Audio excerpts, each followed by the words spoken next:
ചിരിയുടെ തമ്പുരാക്കന്മാർ ചിരിയുടെ പെരുമഴയുമായി എത്തുന്നു. ഫൺ ബേബി ഫൺ ഇന്നു മുതൽ ശനി ഞായർ ദിവസങ്ങളിൽ രാത്രി 8 മണിക്ക് നമ്മുടെ സൂര്യ ടിവിയിൽ. ഒന്ന് സൂക്ഷിക്കുന്ന നല്ലതാട്ടോ. ഒന്നെങ്കിൽ ഈ കാണിക്കുന്ന മുഴുവൻ കാവട്യ,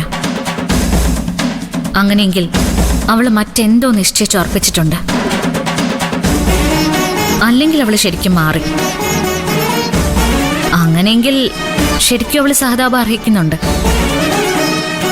രണ്ടായാലും ഇനി അങ്ങോട്ടുള്ള ജീവിതത്തില് ഒഴിവാക്കാൻ പറ്റാത്തൊരാളായി മാറും ചന്ദ്ര. ഞാൻ ഇത്രയും ദിവസമായിട്ട് ആലോചിച്ചില്ലായിരുന്നു. അതാ ഞാനും സിദ്ധുവും തമ്മിലുള്ള വ്യത്യാസം. ഓ, സമ്മതിച്ചു തന്നിരിക്കുന്നു. എനിക്ക് സന്തോഷമേ ഉള്ളൂ. ഞാൻ കാണാത്തൊരു ആംഗിള് എല്ലാ പ്രശ്നത്തിലും കണ്ട. അല്ല, വക്കീലാണല്ലോ. കേസുകളിലൊക്കെ ഈ കഴിവ് എനിക്ക് ഗുണം ചെയ്യും. അത്രയ്ക്കുള്ള കഴിവൊന്നും എനിക്കില്ല സിദ്ധു. ഞാനൊരു പാവ. കൂടുതലൊന്നും എന്നിന്ന് പ്രതീക്ഷിക്കണ്ട.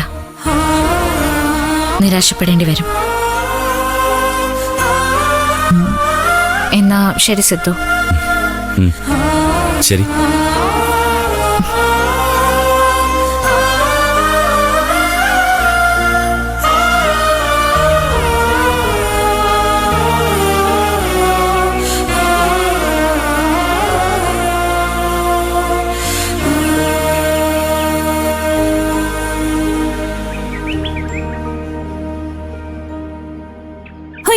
സ്വപ്നം കാണാണോ? ഞാനോ? സ്വപ്നം കാണാനോ? ആ കാലമൊക്കെ എപ്പോഴേ കഴിഞ്ഞു മോളെ. ഈ കല്യാണം നമുക്ക് അടിച്ചു പൊളിക്കണം ചേച്ചി. ഈ വേണ്ട വേണ്ട, ഒന്നും വേണ്ട. സാധാരണ മട്ടില് മതിയെല്ലാം.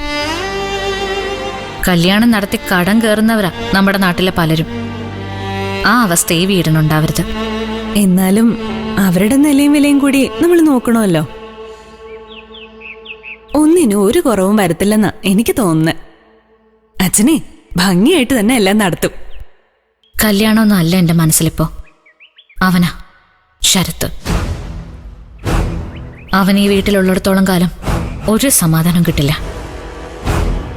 അവനിവിടുന്ന് പോണം. എങ്കിലേ നമുക്ക് സമാധാനം ഉണ്ടാവൂ.